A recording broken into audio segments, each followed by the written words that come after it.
host. Game number 3. Take us away. Ladies and gentlemen, welcome to game number 3. Spawning in on the northwest side of the map, we've got MarineLorD in the color blue playing the Abbasid Dynasty. A very strange day to see the Abbasid Dynasty coming out in a $20,000 tournament, Lidakor. Spawning on the southeast side of the map, the one, the only, the greatest of all time. It is TheViper. And he's going to be playing the English for us today. So heading on to Highview, this map is known for the large stealth forests that surround the extremities of the map in towards the center as well. Both players are going to be separated from each other through this stealth forest, preventing line of sight from going through. Typically on this map, you would expect to see the Rus coming out just because of the amount of Gaia that is out and about on the map, but that is not the case today. We do not see any Rus coming out at all. Indeed, that also means that these wolves will live to see another day and the deer will live to see another day, because it's one thing that we're not seeing Rus over here, but it's a second thing that we don't really see these civilizations as professional scout civs either, so it's very likely that these patches of huntables will remain intact for a long time, not something that you see every day on Highview. Yeah, this is something very curious. It's an open map, and typically on those open maps, you are going to see civilizations that favor professional scouts because they're normally the aggressive civilizations. Civilizations like the Mongols, the French, the Rus, even the Chinese a little bit are becoming more and more aggressive in the first or in the second age. So it's great to see that the players are opting for a bit more of defensive civilizations. When it comes to predictions for this game, when it comes to strategy, I'm suspecting from MarineLorD that we're probably going to be seeing that 2 town center, 2 stable build order. And one of the things that indicates that to me is the fact that he hasn't gone for an early mill on his berries. Instead, he looks like he's going for a lumber camp, which to me is a sign that he's probably going to be going for that. But we'll have to wait. We'll have to see how he plays it out. Typically, exactly. as the Abbasid, you start off with 200 wood, which is enough for your House of Wisdom, your house, your mining camp, and then you've got 50 wood left over.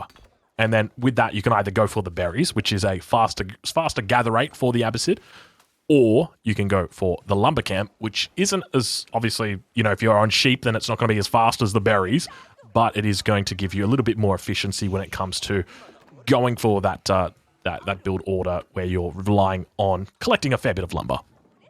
Exactly, and looking at the base layout of MarineLorD here, there is a very good town center spot potentially between the berries and that gold mine. That would help so much protecting both of those resources. It's also relatively close to the hunt here, so there is definitely some appeal in that second town center on the left side of MarineLorD's base. We'll have to see if he has that on his mind.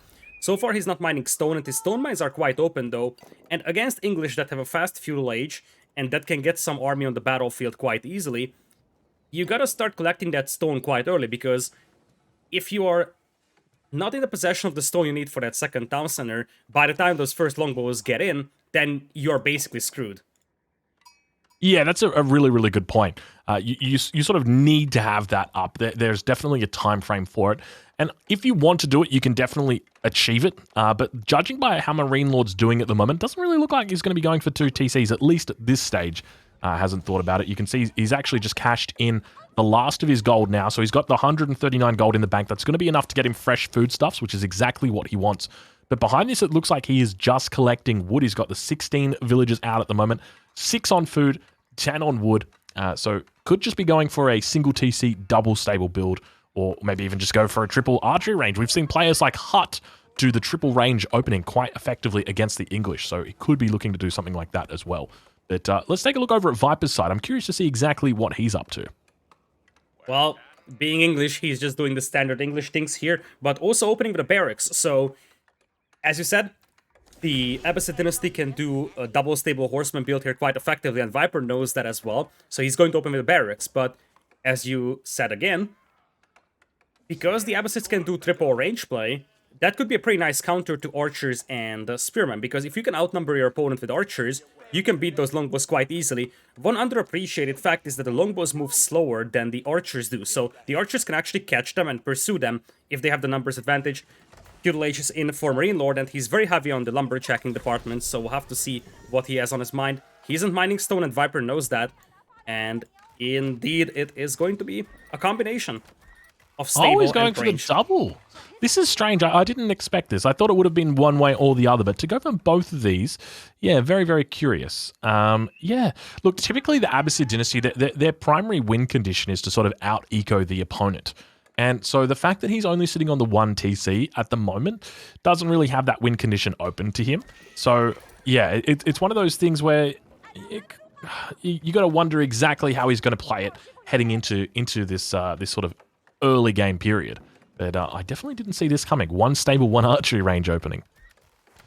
I would suspect we're going to see him just trying to use these 2 buildings to establish an army good enough for map control, and then we're still going to see a second town center coming in for him.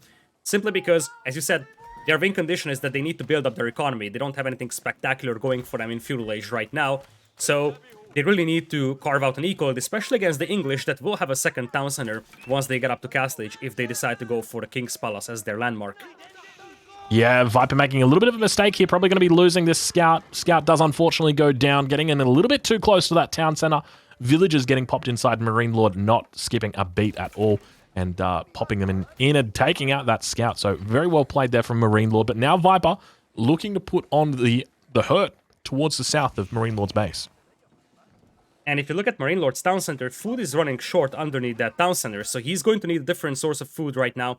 The hunt is kind of far away, the berries are quite a bit exposed right now to Viper's longbowmen, and so far we haven't really seen the game plan for MarineLorD. He only has 2 horsemen, 1 scout, 3 archers in here, but that isn't really capable of beating this army.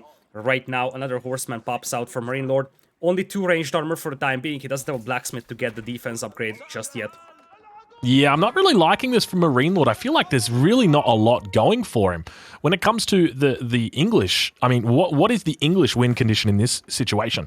It's keep your opponent in age 2. If they go for a second town center, kill it, and continue making lots of longbows. That's essentially your win condition, and eventually you're going to outnumber and you're going to outgun your enemy, because as long as you're able to maintain a similar mass, you're going to be able to continually outgun your enemy, as long as you don't make any particular micro mistakes. So, I mean, already looking at this opening from Viper, I'm pretty happy with how it's gone for him. My main concern is really for MarineLorD at this point in time, but now it looks like a little bit of a push going to be coming out of MarineLorD's base. He's got plenty of units that are out here for him. The spears getting in on the action. Now, keep in mind, these spears are going up against horsemen, not going up against knights, which means that they're a little bit more easily able to deal with them. But the archers on the backline are going to be able to fire at them, and it's difficult to tell exactly what's going on, but at this stage, it seems like MarineLorD has managed to overwhelm Viper in the forests, in the jungles, towards the south of his base. We can see Viper's reinforcements coming in as a couple of spears managed to clean up the horsemen that are down here, getting a little bit ahead of themselves away from those archers, and Viper losing quite a fair bit of units there, but MarineLorD also doing the same thing. Indeed, it started out well for MarineLorD. He actually hit 3 horsemen in that forest, and then he just sandwiched the opponent's army in between his 2 forces. But in the end, it was rather even trade of armies, so it's 9 kills for MarineLorD, 6 units lost, but his units are slightly more expensive, so the amount of resources lost in that battle was comparable for the 2 players. But Viper, he's just showing no signs of slowing down when it comes to production. And I wanted to ask you about this one while we have a couple of moments over here before this fight, but never mind. There is just no stopping over here. Longbow's already pushing the lumberjacks of MarineLorD, picking off 1. Yeah, I'd really like to see from Viper right now a forward outpost just behind this wood line. So if he gets it on the other side of the wood line, just gets an outpost down with 1 or 2 villagers, it's going to be perfect for him. It's going to really allow him to secure up that position, make it difficult for his opponent to push him. But now it looks like MarineLorD going for a raid himself, or at least to try and pick up some of those reinforcements down towards the center of the map. He's going to be able to find a single spearman as it walks to reinforce Viper's army. There's also a longbow there that does get picked up as well. Bonus damage coming in extra handy against that. Going to be 2 or 3 shotting that bad boy. Probably not 2 shots, maybe 3 or 4 shots, actually. It's got 70 health. What does it do? 18 damage. So, yeah, 4 shots. So far, Viper is massing a force of longbows and spearmen. The numbers inside MarineLorD's base aren't looking spectacular, but he's doing a great job intercepting reinforcements. Yeah, this is where it starts to get a little bit difficult. So MarineLorD still at this point in time yet to mine up any stone. So sticking with the one TC approach, but have a look at the food that he's got in the bank right now. He's sitting on 900 food. This is a little bit of a misplay from someone who is considered to be one of the best players in the world. But speaking of misplay, Viper looks like he may have bitten off more than he can chew, as these spears are trying their best to hold on and defend Viper's army, not having a whole lot of success here as the horsemen do manage to get in on top. Not a lot of archers that remain for MarineLorD, and 2 spearmen do actually remain for Viper. Reinforcements going to come in, and MarineLorD finding himself in a very difficult position here. If Viper comes in with a battering ram, this could spell the end of it, because he doesn't have the forces to actually match his opponent at this point. Going to begin to push in, and this is where it gets difficult for him, Lidakor, because as you mentioned, the berries are exposed, the deer are a little bit far away, and that's exactly where Viper is walking towards. These villagers, you can see they're having a difficult time, and now Viper actually spotting them out, heading over towards the west. If these villagers get killed, this is good game. You can't lose this many villagers this early in the game.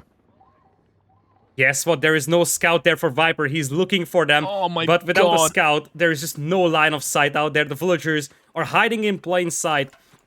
Viper, though, heading towards them. And I think with a scout coming in here, as you said, that could be a good game over there. MarineLorD losing about 8 villagers, and he taps out immediately. Viper punishing MarineLorD for picking Abbasids over here. Really, Abbasid equals loss or what? Yeah, well, hey, as I said, if you're not a fan of Viper when he's 0-2, don't be a fan of him when he's 3-2. Watch out, this guy.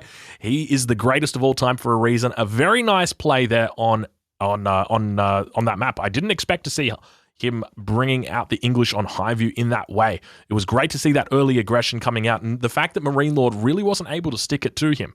There were some nice exchanges in the early game. We see that one exchange, that one big exchange right there on the military count, where Viper goes below MarineLorD, but then MarineLorD somewhat overextended a little bit, and then that just caused a massive issue, and you can see the subsequent fight that happens, and Viper just out-micros MarineLorD. Yeah, the thing is that for MarineLorD, as you said, it was a little surprising to see him going for 1 stable, 1 archer range, and ultimately he just got overrun by longbows and spears because, well, of course, the horsemen are much more powerful than they used to be. The problem is that 1 or 2 spearmen hits can kill them very easily, so you really have to be very careful how you micro your horsemen, and 1 bad micro could lose